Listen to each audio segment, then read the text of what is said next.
মেহেন্দির পর আজ ছিল দিদিভাইয়ের আইবুড়ো ভাতের দিন। যারা যারা এখনও মেহেন্দির ব্লগ দেখোনি যাও এক্ষুনি গিয়ে দেখে আসো। যাই হোক, সকাল সকাল ঘুম থেকে উঠে আমি আর ইস্যু 2 কাপ গরম গরম চা আর বিস্কিট খেয়ে নিয়েছিলাম, কারণ অনেক কিছু সাজাতে হবে, নিজেকে রেডি করতে হতে হবে, দিদিভাইকে রেডি করতে হবে, অনেক অনেক কিছু ছিল। আর ফাইনালি আমি আমার হাতে মেহেন্দি পরার সুযোগ পেয়েছি সকালবেলা আইবুড়ো ভাতের দিন। কি আর করা যাবে, আগের দিন তো অনেক রাত হয়ে গেছিলো, তোমরা দেখেইছো। তো এখানে চলছে আইবুড়ো ভাতের যে মাটির থালা আমরা ব্যবস্থা করেছিলাম সেটাই কাটিং করার ব্যাপার। মাটির থালার ওপর সুন্দর করে কলা পাতা বেছানো চলছিল। আর দেখো বনু কি সুন্দর করে সব কটা থালা বাটি সব কিছুতে অল্প অল্প করে এঁকে দিয়েছে। এখানে দিদিভাই ছাদে যাচ্ছিল কিছু ফটোশ্যুট করার জন্য, কিন্তু এত প্রচণ্ড রোদ ছিল সেদিনকে ছাদে যে সব ছবি বেশিরভাগটাই রোদে তুললে জ্বলে যাচ্ছিল, যার জন্য এই ছায়ার মধ্যে এসে দিদিভাই অনেকগুলো ছবি তুলেছে। ছবিগুলো পেলে অবশ্যই কিন্তু তোমাদেরকে আমি দেখাবো। আর দিদিভাইয়ের ওয়েডিংয়ের পুরো ফটোগ্রাফি পুরো কভার করেছে সায়নদা। আর এখানেই পুরো ডেকোরেশনটা দেখো, আইবুড়ো ভাতের দিন কত সুন্দর দেখতে লাগছিল। আর এখানে আমরা আয়োজনে অলরেডি বসে পড়েছিলাম। আমি ছিলাম, পুটু ছিল, রিশু ছিল, আমার বনু গেছিল হচ্ছে বাইরে থেকে পুরো খাবার দাবার দিদিভাইয়ের জন্য সব কিছু আনতে। যে হোম ডেলিভারিটাকে বলা হয়েছিল তারা লাস্ট মোমেন্টে বলেছিল তারা হোম ডেলিভারি করবে না, যার জন্য লোকেশন থেকে খাবার আনতে গেছিলো সবাই। তো যার জন্য আমার বনু একদমই সেজেগুজে আসতে পারেনি প্রথমে।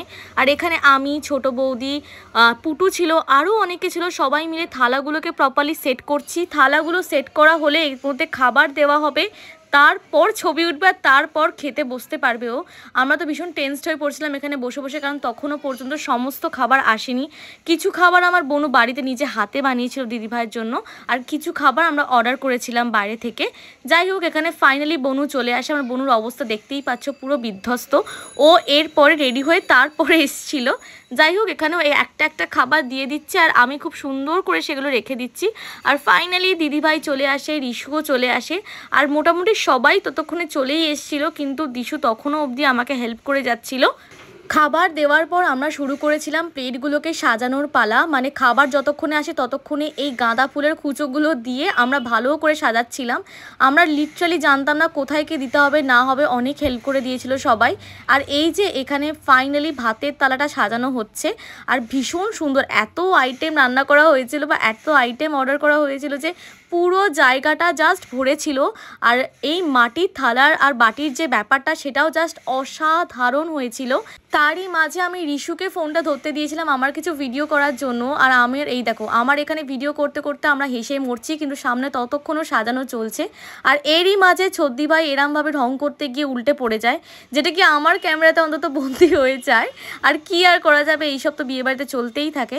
তারপর দিদিভাই ফাইনালি রেডি হয়ে যায় খাওয়ার জন্য। দিদিভাইয়ের খাওয়ার টাইমিং ছিল 2টোর মধ্যে, আর তখনও আমাদের খাবার দেওয়াই হচ্ছিল আর দেওয়াই হচ্ছিল, ততক্ষণও শেষ হচ্ছে না। এখানে পুটুকে হাই করতে বলছে।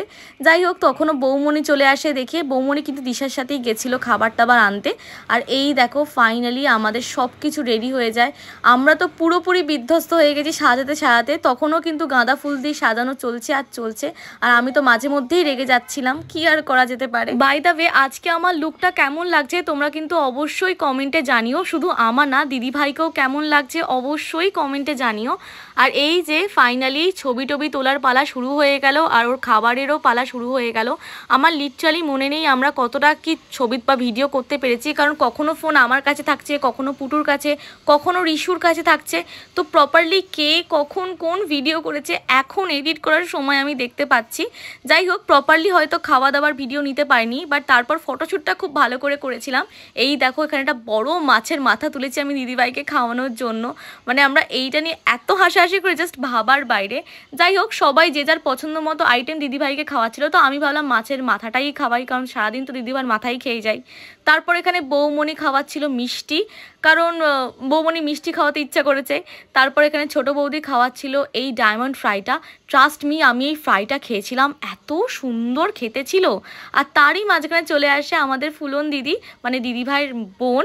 তো আমরা সবাই বোন, কিন্তু এটা নিজের বোন। যাই হোক, এখানে আমরা সবাই মিলে খুব সুন্দর করে ছবি টবি তুলছিলাম। তারপর চলে আসে ছদ্দি ভাই, আর ছদ্দি ভাই এখানে একটা বেগুন ভাজা চয়েস করে দিদিভাইকে খাওয়ানোর জন্য।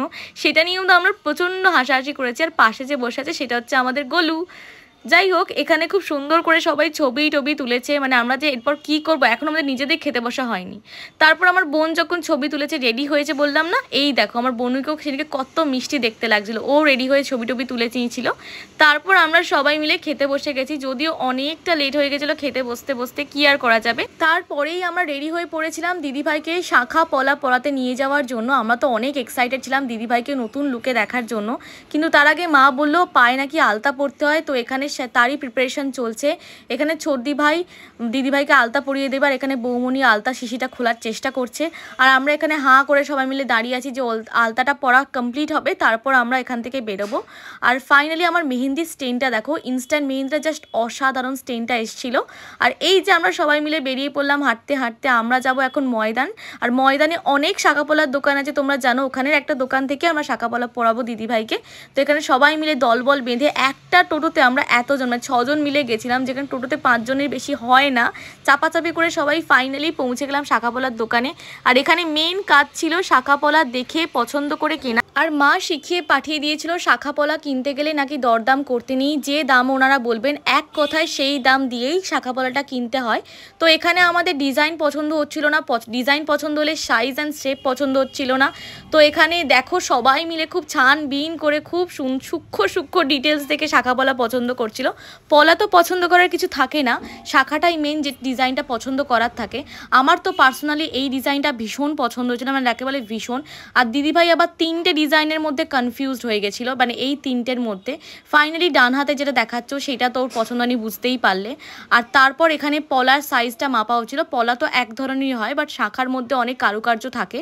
তো এখানে ফাইনালি শুরু হয়ে যায় শাঁখাপলা পরানোর একটা রীতি থাকে, এরমভাবেই পরাতে হয় শাঁখাপলা। আমরা তো প্রচণ্ড খুশি ছিলাম, আর দিদিভাইয়ের মানে সত্যি কথা বলতে লুকটাই পুরোপুরি চেঞ্জ হয়ে যায়, তোমরা দেখলেও বুঝতে পারবে। মানে শাঁখাপলা যে একটা মেয়েকে যে কতটা চেঞ্জ করে দিতে পারে, তার লুকটা পুরো চেঞ্জ করে দিতে পারে, মানে সেটা সত্যিই না দেখলে আর কি।